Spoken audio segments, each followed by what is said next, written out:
महाभारत युद्ध के लिए श्री कृष्ण ने कुरुक्षेत्र को ही क्यों चुना? महाभारत से जुड़े कई ऐसे रहस्य हैं जिनके बारे में बहुत कम ही लोगों को पता है। ये तो हम सभी को पता है कि गीता का उपदेश अर्जुन को भगवान श्री कृष्ण ने कुरुक्षेत्र में ही दिया था, जहां महाभारत का युद्ध हुआ था। लेकिन क्या आपको यह मालूम है कि महाभारत का युद्ध आखिर कुरुक्षेत्र में ही क्यों हुआ था, किसी और जगह क्यों नहीं? आइए हम आपको बताते हैं कि महाभारत का युद्ध कुरुक्षेत्र के मैदान में ही क्यों हुआ था। माना जाता है कि महाभारत का युद्ध कौरवों और पांडवों के बीच हुआ था, जिसमें दोनों तरफ से लाखों की संख्या में योद्धा मारे गए थे। यह संसार का सबसे भीषण युद्ध था। माना जाता है कि उससे पहले न तो कभी ऐसा युद्ध हुआ और न ही भविष्य में कभी ऐसा युद्ध होने की संभावना है।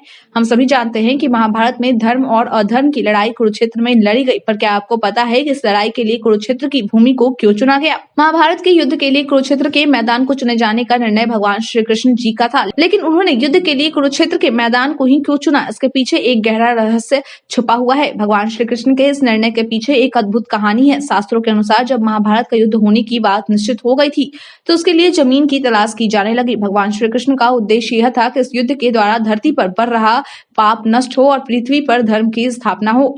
जब महाभारत के युद्ध को टालना मुश्किल हो गया, तब भगवान श्री कृष्ण के ऊपर युद्ध के लिए भूमि का चुनाव करने का जिम्मा आ गया। श्री कृष्ण एक ऐसी युद्ध भूमि चाहते थे जिसका इतिहास बहुत ही भयभीत और कठोर रहा हो। श्री कृष्ण को यह मालूम था कि महाभारत का यह युद्ध धर्म के लिए लड़ा जा रहा है, जहां दोनों ओर अपने ही परिवार के लोग होंगे। यह युद्ध भाई भाइयों, गुरु शिष्य, संबंधी, कुटुंबियों के बीच का है। इसलिए श्री कृष्ण का विचार था कि योद्धाओं के मन में एक दूसरे के प्रति कठोरता का भाव शिखर पर हो।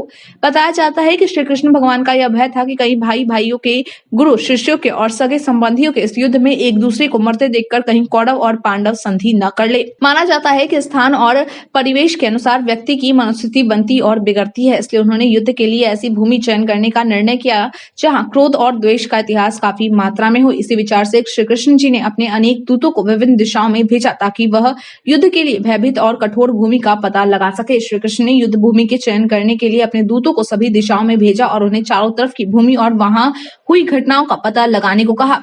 श्री कृष्ण के दूतों ने सभी दिशाओं में घटना का पता लगाया और भगवान कृष्ण को एक एक करके उसके बारे में बताया। भेजे गए दूतों में से एक दूत ने एक घटना के बारे में बताते हुए कहा कि कुरुक्षेत्र में एक खेत में दो भाई खड़े थे। बड़े भाई ने अपने छोटे भाई को खेत की मेड़ टूटने पर बहते हुए वर्षा के पानी को रोकने के लिए कहा। छोटे भाई ने बड़े भाई से ऐतराज जताया और उल्हाना देते हुए कहा कि आप ही क्यों नहीं पानी बंद कर देते हैं, मैं आपका गुलाम नहीं हूँ। उसने अपने बड़े भाई की बात मानने से साफ मना कर दिया। इस बात पर बड़ा भाई अत्यंत गुस्से में आग बबूला होकर आवेश में आकर छोटे भाई को छुरे से गोद गोद कर मार डाला। बड़े भाई ने क्रूरता की सारी हदें पार कर उसकी लाश को घसीटता हुआ उसे मेड के पास ले गया, जहां से पानी निकल कर बह रहा था, और उस लाश को पैर से कुचल कर बहते पानी को रोकने के लिए लगा दिया। दूत द्वारा सुनाई गई सच्ची घटना को सुनकर श्री कृष्ण ने यह निश्चय किया कि यही भूमि भाई भाई, गुरु शिष्य और सगे संबंधियों के युद्ध के लिए बिल्कुल उपयुक्त है। श्री कृष्ण भगवान जब इस बात के लिए पूर्णतः आश्वस्त हो गए थे कि इस भूमि के संस्कार यहाँ पर भाइयों के युद्ध में एक दूसरे के प्रति प्रेम उत्पन्न नहीं होने देंगे, इस स्थान का इतिहास योद्धाओं के मस्तिष्क पर हावी हो जाएगा।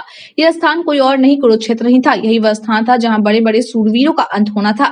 इसके बाद उन्होंने महाभारत का युद्ध कुरुक्षेत्र में करवाने की घोषणा कर दी। महाभारत की इस कथा से स्पष्ट होता है कि शुभ और अशुभ विचारों एवं कर्मों के संस्कार भूमि या स्थान में देर तक समाये रहते हैं। आज के लिए इतना ही, धन्यवाद।